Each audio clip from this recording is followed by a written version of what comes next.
महाभारत में वैसे तो अनेकानेक पात्र रहे हैं जिनका महाप्रलय तक जिक्र होता रहेगा, लेकिन इस महासमर में एक ऐसा योद्धा भी हमने खोया था जिसका नाम था अभिमन्यु। युद्ध के दौरान एक दिन ऐसा आया जब षड्यंत्र के तहत अर्जुन को कुरुक्षेत्र से दूर ले जाया गया और फिर चक्रव्यूह की रचना की गई। सभी महारथी तर्कस से तीर निकालकर संधान करने के लिए तैयार बैठे थे। पांडव खेमे में चिंता थी, क्योंकि अर्जुन ही चक्रव्यूह को ध्वंस करने का हुनर जानते थे और उन्हें इतनी दूर ले जाया गया था, वह वापस सूर्यास्त से पहले नहीं आ सकते थे। वीर अभिमन्यु को पता चला। उन्होंने अपने परिजनों से कहा कि वह सभी महारथियों को परास्त कर चक्रव्यूह में प्रवेश तो कर जाएंगे, लेकिन वापसी का हुनर वह अपनी माँ के गर्भ में नहीं सीख पाए थे। क्योंकि जब अर्जुन अपनी पत्नी सुभद्रा को चक्रव्यूह तोड़ने की विधि बता रहे थे तो उस समय अभिमन्यु गर्भ में थे। अर्जुन ने बताया, सुभद्रा ने सुना कि चक्रव्यूह में प्रवेश कैसे किया जाता है, लेकिन अर्जुन तोड़ने की विधि बताते तब तक सुभद्रा निद्रा के आगोश में चली गई थी। पांडवों ने भरोसा दिलाया कि अभिमन्यु तुम चक्रव्यूह में प्रवेश करो, हम सब मिलकर चक्रव्यूह को तहस नहस कर तुम्हारे सहित हम अपने कैंप में वापस लौट आएंगे। हमने आपने पढ़ा और सुना है कि अभिमन्यु ने सभी महारथियों को पीछे ढकेला और फिर ऐसा युद्ध किया जिसके कारण उनका नाम हमेशा हमेशा के लिए हमारे दिलों में पैवस्त कर गया।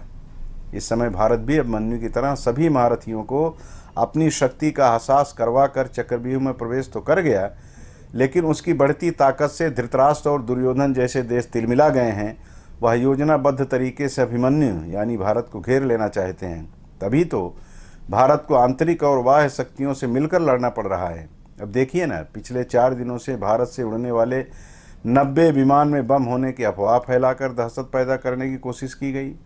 वंदे भारत ट्रेन पर लगातार पत्थर मारे जा रहे हैं। रेल लाइन पर अवरोध उत्पन्न कर उसे पलटने की कोशिश की जा रही है।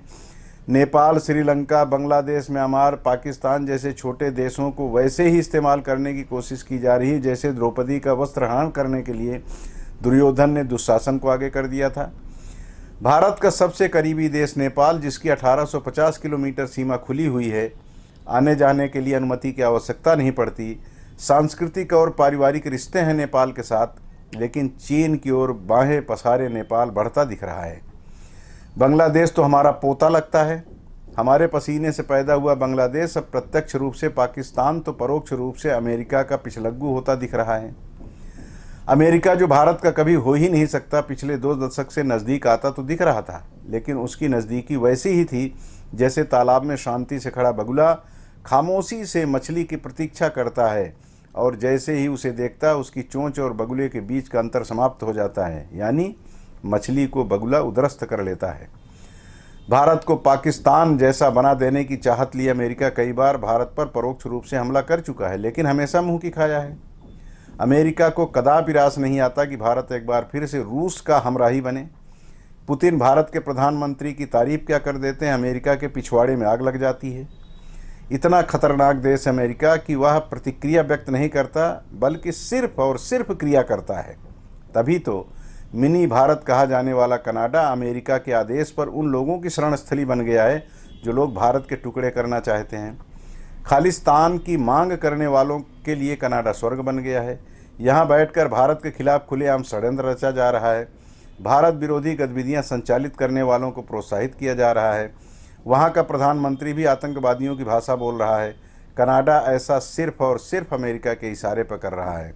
ये बात मैं इसलिए कह रहा हूँ कि 2 दिन पहले दिल्ली में एक बम विस्फोट हुआ जिसकी जिम्मेदारी खालिस्तान समर्थकों ने ली है। भारत के आंतरिक हालात कभी सुधरे नहीं, यह ख्वाहिश कई देशों की है। इनमें सबसे आगे अमेरिका, चीन और पाकिस्तान है। पाकिस्तान भी हमारे ही मैल से पैदा हुआ है। वह कश्मीर के नाम पर आज़ादी के बाद से ही संघर्ष करता आया है। धारा 370 हट जाने के बाद ऐसा लगता है कि पाकिस्तानियों की बिटिया भागकर भारत आ गई है।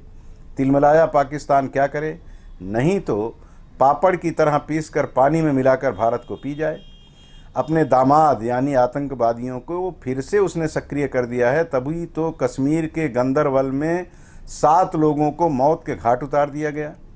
पाकिस्तानी हमारा बिरादरान है, यह मानने वाले जो भी मुस्लिम हैं वह यह जान लें कि जिन्हें गोली मारकर हलाक कर दिया गया है ना, उनमें से 4 लोग इस्लाम धर्म पर यकीन रखने वाले ही थे। पंजाब और बिहार के मजदूर श्रीनगर लेह नेशनल हाईवे की टनल कंस्ट्रक्शन कंपनी में काम कर रहे थे। यह टनल बन जाने के पश्चात जम्मू कश्मीर के लोगों को काफ़ी लाभ मिलने वाला है, लेकिन पाकिस्तान और उनके पोसे हुए दहशतगर्दों को इससे क्या लेना देना। वे तो अपने आका का हुक्म बजाने में ही अपनी भलाई समझते हैं।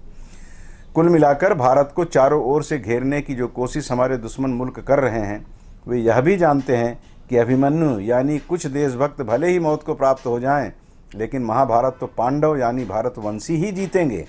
पूरा विश्व जानता है कि भारत अपने ऊपर आई हुई किसी भी आपदा के समय ऐसे एकजुट हो जाता है मानो सब एक ही माता पिता की संतान हो।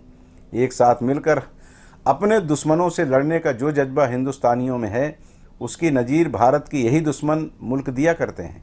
उन्हें भरोसा है भारत के मीर जाफर और जयचंदों पर, और हम हिंदुस्तानियों को भरोसा है अपने उन सूरवीरों पर जो अपने प्राण हथेली पर लिए घूमते हैं, जिन्होंने प्रण कर रखा है कि भारत माँ के आंचल को जो भी छूने की कोशिश करेगा उसका हाथ नहीं काटेंगे बल्कि उसका वजूद मिटा देंगे। और हाँ, हम आम लोगों को भी देश के दुश्मनों से सतर्क रहने की ज़रूरत है। धर्म, क्षेत्र, बोली, भाषा के आधार पर हमें लड़ाने वालों को भी मुंहतोड़ जवाब देकर देश की एकता और अखंडता बचाए रखना हमारी भी जिम्मेदारी है। जय हिंद, जय भारत।